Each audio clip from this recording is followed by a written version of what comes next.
15 जनवरी है, जहाँ अहमदाबाद में प्लेन क्रैश हुआ था। आप देख सकते हो वहीं पर कई बेजुबान भूखे रहते हैं। यहीं घना जंगल है, यहीं आगे प्लेन क्रैश हुआ था।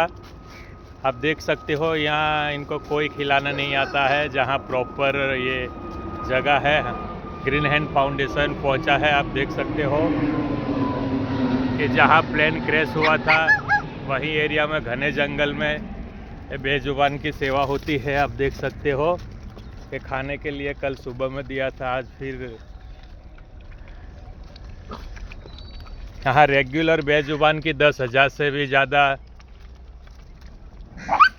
बेजुबानों को इसी जंगल में खिलाया जाता है। आप किसी भी प्रकार से संस्था से जुड़ के सपोर्ट कर सकते हो। यहाँ कई सालों से, कई दशकों से सेवा होती है बेजुबान की।